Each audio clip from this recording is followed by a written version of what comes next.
포스트 휴먼이 온다. 이 책에 대해서는 지난번에 리뷰를 한번 했었는데요. 그때는 이제 1부를 중심으로 리뷰를 했었습니다. 근데 오늘은 이 책의 2부의 일부 내용을 한번 리뷰를 해보도록 하겠습니다. 여기에서는 이제 가상현실에 대해서 이제 다루고 있거든요.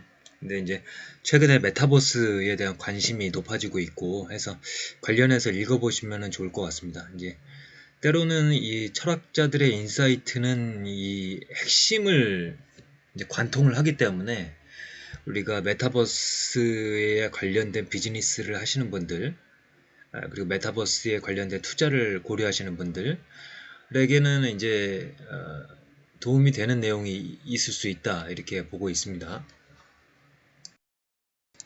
그래서 이제 메타버스에 대해서 설명을 드리자면은, 메타버스는 가상이라는 뜻의 메타, 그 다음에 세계 우주라는 뜻의 유니버스의 합성어입니다. 그래서 3차원 가상세계를 뜻한다고 합니다. 이제 위키백과에서 제가 가져온 내용입니다. 그리고 메타버스에는 증강현실, 라이프 로깅, 거울세계, 가상세계 등이 있다.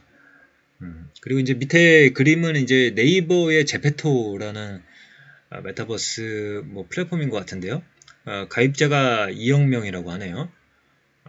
그러니까 가입자가 꽤 많죠. 어쨌든 그렇고. 그 다음에 이제 기본적으로 이 메타버스는 그 가상현실이기 때문에 어떤 무형자산을 토대로 사업을 진행하는 그런 회사들이 진출하기에 좋은 산업입니다. 예를 들자면은 뭐 게임사, 그다음에 연예기획사, 그다음에 뭐 네이버 같은 플랫폼 회사들을 예로 들 수가 있겠죠. 그래서 오늘은 뭐 그러니까 메타버스라는 용어가 오늘 살펴보는 이 이종관 교수님의 포스트 휴먼이 온다의 메타버스라고 이제 사용되지는 않지만 뭐 가상현실 관련된 내용이 있어서 요거는 엮어서 보시면 도움이 많이 되실 것 같아요. 그래서 책의 내용을 보면은 뭐 이렇습니다. 먼저 윤리적 무중력 상태라고 나옵니다. 그래서 이 메타버스가 가능성도 가지고 있고 그 다음에 우려도 낳는 지점이 있는데요. 첫 번째로 우리가 기대할 수 있는 것은 환상과 상상으로 가득 찬 새로운 세계에 대한 기대. 그러니까 사실은 뭐 우리가 앉은 자리에서 세계를 여행할 수도 있는 거고 뭐 여러 가지 우리가 재밌는 것들을 만들어 볼 수 있지 않겠습니까? 그리고 그것이 어떤 질병으로 고통받는 사람들이나 괴로워하는 사람들한테 도움이 되는 서비스로 만들 수도 있겠죠. 근데 한편으로는 가상현실이 주체의 해체와 자아와 정체성의 해체를 야기하면서 육체의 분열과 원초적 리비도적 강박의 탐닉으로 기결될 것이라는 우려가 있습니다. 이거는 뭐 우리가 다른 사람의 이야기를 듣지 않더라도 본질적으로 딱 느끼죠. 가상현실에서는 아무래도 쾌락적으로 흘러갈 염려가 크다. 그리고 기본적으로 가상현실에서는 이 실제의 자아와 분리되기 때문에 거기서 이제 자아의 분열 같은 것이 생길 수가 있다. 그래서 로빈스는 이렇게 이야기를 합니다. 이 가상현실에 대해서 무의식적 환상의 투사와 그에 따른 행위라는 맥락에서 고찰함으로써 가상현실이 나르시스적 퇴행의 형태를 갖게 될 것이라고 경고했다. 그러니까 사실은 그 욕망, 사람의 욕망, 현실에서 만족되지 않는 그 욕망을 투영하기가 쉽겠죠. 그렇게 되다 보니까 그리고 가상현실이라는 특성이 이제 접속이 빠르게 됐다가 끊어졌다가 그것을 계속 결정할 수 있지 않습니까? 그러다 보니까 우리가 실제 삶에서 벌어질 수 있는 어떤 철저한 자아에 대한 반성이라던가 어떤 사안에 대한 어떤 비판적 시각 이런 것들이 사실은 조금 더 힘들겠죠. 완전히 불가능하다는 것이 아니라 조금 그런 것이 약화된 형태로 나타나겠죠. 그래서 반성이 무중력 상태로 빠져드는 가상현실에서 로빈스는 바로 타자의 실종이라는 사건을 목격한다. 그러니까 사실 가상현실에서 자뻑하기가 바쁜데 타자를 존중하고 그와 관계를 만들어가고 그런 게 이제 쉽지 않을 수 있다라는 거죠. 그래서 가상현실의 거주자들이 결국 타자의 실질적 독립적 존재를 인정함으로써만 형성될 수 있는 상호 의존과 책임의 관계를 거부하며 그런 점에서 반사회적이고 반도덕적이 될 위험이 크다. 라는 것이죠. 타자를 직접 만나지 않으면 타자에 대한 우리의 책임감은 희박해지며 따라서 우리의 윤리는 퇴조할 수밖에 없지 않은가. 또 타자에 대한 도덕적 의무감과 배려를 지탱하는 것은 땅을 딛고 있는 연속적인 정체성에서 비롯되는 상호 신뢰성 아닌가. 그러니까 사실은 우리가 오래 봤을 때 그 사람에 대해서 신뢰할 수도 있고 그 사람에 대해서도 책임을 질 수가 있고 그러면서 공동체를 만들어가는 것이죠. 그래서 정체성의 일관성을 상실한 채 변신을 거듭하는 정체의 소유자는 늘 우리에게 수상한 자로 다가오는 의혹의 이방인이 아닌가. 그러니까 우리가 쉽게 이야기해서 사실 게임을 할 때도 우리가 온라인에서 처음 보는 사람하고 게임을 할 수도 있지 않습니까? 그러면 뭐 많은 사람들이 예의를 지키면서 할 수도 있겠지만은 처음 보는 사람이라고 막 하는 사람들도 꽤 많거든요. 그런 것이 다 가상의 현실과 가상의 자아와 현실의 자아가 분리되어 있고 가상의 자아는 나와 상관이 없고 거기서는 내 욕망대로 막 해도 된다. 뭐 이런 사람들이 있기 때문에 거기서 이제 스트레스를 받는 거 아니겠습니까? 그러니까 결국에는 현실에 비해서는 뭐랄까 고려해야 될 요소들이 많은 거죠. 그런 요소들을 고려하지 않으면 좀 더 이제 리비도적 감각의 탐닉, 나르시스적 퇴행이 발생할 수 있는 그런 여지가 많다.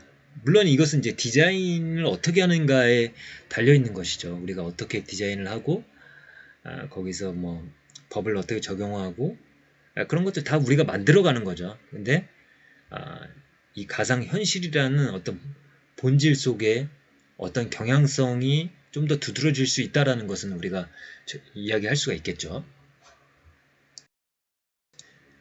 그래서 이제 가상 공동체의 기만성에 대해서 말씀드리겠습니다. 가상 현실 공간이 탈윤리적이고 자폐적이라면 그것을 기반해서 만들어지는 가상 공동체 역시 기만적일 수밖에 없다. 우리는 실제 현실에서는 우리는 실존적으로 이미 내던져져 있지만 가상현실에서는 우리는 스스로 올라탔다 언제든지 내려올 수 있다. 방문객만 있는 가상 공동체에는 같은 배를 탄 거주자의 공동 운명이 존재하지 않는다. 가상현실에는 사회 형성의 핵심인 운명 공동체성과 역사성이 적출되어 있다. 그래서 결국에 가상 공동체는 대안적인 사회가 아니라 사회 자체를 모사물로 대체함으로써 사회를 실종시키는 사회의 시뮬라크룸 혹은 대체물이다. 사회학에 대한 기초 지식을 갖고 있는 누구라도 정보 교환을 통해서는 공동체가 구성되지 않는다는 것을 안다. 공동체는 공동의 지정학적 거주지, 공동의 역사, 공동의 가치관을 공유하는 유대관계의 총체이다. 그래서 뭐 쉽지는 않겠지만은 우리가 메타버스에서도 이런 요소를 설계할 수도 있겠죠.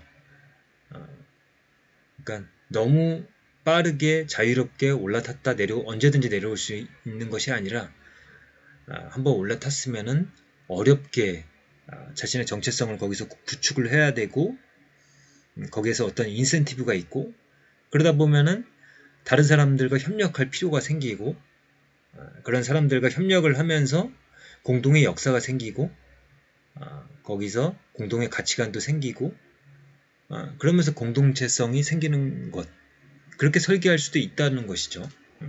근데 우리가 어떤 실제 현실에서는 이미 우리 자체로서 그런 환경 속에 놓여져 있지만 가상현실 속에서는 우리가 그런 것을 설계를 해야 되는 것이죠. 그렇게 설계를 하지 않고 다른 방향으로 설계를 했을 경우에는 역시 공동체성이 무너질 수가 있고 그리고 그렇다면 거기서 이제 윤리적인 문제들 발생할 수가 있는 거죠. 그러니까 이것을 설계하는 사람들 이런 측면에 대한 고려를 하고 생각하실 필요가 있을 것입니다. 그 다음에 가상현실의 윤리적 가능성입니다. 여기서는 이제 뒷부분에서는 가상현실의 가능성에 대해서도 이제 이야기를 하는데요. 그 전에 우리가 먼저 살펴봐야 되는 것이 어떤 자아에 대해서 살펴봐야 된다는 것입니다. 결국에는 우리가 자아가 어떻게 활동을 하는지를 알아야 그 다음에 다른 자아, 그러니까 타자와 어떻게 협력하고 공동체를 만들어가고 그런 것으로 우리가 연결해서 생각해 볼 수가 있거든요. 그래서 자아에 대한 연구하면은 또 이제 철학에서 이제 한 자리를 차지하고 있는 후설의 현상화, 이거를 이제 우리가 빌려올 수가 있는 거거든요. 그래서 그것에 대해서 기술을 하고 있습니다. 먼저 이제 자아의 자율성을 이야기하고 있습니다. 윤리적 행위의 선택과 도덕적 책임이란 자아의 자율성을 기반으로 가능한데, 가상현실에서는 이 자아가 심각한 파열의 위협에 처해 있다. 그래서 우리가 이 파열된 자아의 상처를 보듬고, 그리고 절제된 자아로 만들어가기 위해서 우리가 그 윤리적 행위의 가능 조건을 확보해 나가야 된다. 이를 위해서 이제 자아가 어떻게 활동하는지 살펴보겠다는 것이거든요. 나의 신체의 움직임을 통해서 실현되는 지향적 직역 활동에서 나의 살아있는 신체성이 내면적으로 항상 생생한 현재로서 체험된다. 그러니까 요새 날씨가 굉장히 덥지 않습니까? 막 땀나고 덥고 열나고 힘들다, 이런 것을 생생한 현재로서 우리가 체험하고 있죠. 이 신체성의 경험이 타 자아의 경험을 향한 계기를 마련하는 전환점이다. 내가 이렇게 힘들어하고 있는데 저기 다른 사람의 육체가 보이는 거죠. 그 사람도 땀 흘리고 있고 씩씩대고 있고 힘들어하고 있는 그 타신체성의 경험을 통해서 이제 다른 사람의 자아도 거기 존재할 것이라고 보는 거죠. 그래서 나의 신체와 타 신체 사이에 물리적, 생물학적 차원의 유사성을 발견하고, 그렇게 함으로써 타자의 신체성을 경험하게 되면 나와 유사하게 나타나는 물리적 물체를 통해 그 안에서 활동 중인 나와 같은 또 다른 자아의 지향 활동이 인정되고 있다. 그래서 타자아가 인정되고 있다는 것은 내가 타자를 보는 것처럼 타자아도 나를 보고 있다는 것을 인정하는 것으로 나는 보는 자인 동시에 보여지는 자가 된다. 그러니까 내 신체에서 생생하게 경험하고 있는 나의 자아를 발견하고, 그것과 유사하게 저기 고통받고 있는 육체가 있고, 그것에 또 다른 사람의 자아가 있을 것이다. 그리고 내가 그 사람을 보는 것처럼 그 사람도 나를 보고 있을 것이다. 그래서 나는 동시에 보는 자인 동시에 보여지는 자가 된다. 관계성이죠. 여기서 이제 공동체로 나갈 수 있는 가능성이 이제 싹트게 되는 거죠. 자아는 자기 아닌 또 다른 지향적 의식 활동의 중심을 인정하는 탈중심화를 통해 타자의 존재를 인정함으로써만 보여지는 자로서 이 세계에 나타나는 존재의 구체성을 획득하게 된다. 그래서 우리가 이제 다른 자아를 대면하게 되고, 다른 자아가 있음을 인정함으로써 그 다음 단계는 뭡니까? 그 다른 자아와 서로 이제 의사소통을 하기 시작하겠죠.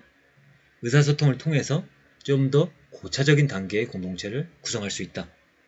따라서 타 자아와의 관계 맺음과 이를 기반으로 이룩되는 사회 구성이 어디에서 시작하느냐? 자아의 존재 방식에 의거한 자아의 내적 자기 행위에서 시작하는 것이죠. 외적인 강요가 아닌 것이죠. 그러니까 자아에 대한 면밀한 분석이 필요하겠죠. 그것으로부터 공동체를 구성하는 설계까지 쫙 나갈 수가 있는 겁니다. 그러니까 메타버스 연구하시는 분들은 현상화 공부하실 필요가 있는 거죠. 그래서 자아가 담고 있는 특성과 그 능력을 좀 더 면밀히 성찰하십시오. 그러면 우리 가상현실에서도 균형 잡힌 설계를 할 수가 있을 것입니다. 자아의 배려와 격려에 기초한 철학과 그에 근거한 교육이 실현된다면 새로운 중심 찾기가 가능할 것이다. 그래서 이 가상현실은 우리가 잘 이끌고 나가면 외부 세계와의 접속 기회를 오히려 무한히 제공할 수 있으므로 장점을 가지고 있는 거죠. 그래서 다양한 자아의 정체성의 체험 기회를 제공함으로써 인간에게 감정이입의 기회를 확대시킬 수가 있는 겁니다. 그러니까 좋은 방향으로 끌고 가고 사람을 참여시킬 수 있고, 거기서 이제 비즈니스가 시작되는 거겠죠. 그래서 이 메타버스와 관련된 산업에 종사하시는 분들, 특히 설계하시는 분들, 이 책 포스트 휴먼이 온다 한번 읽어보시길 추천드리고요.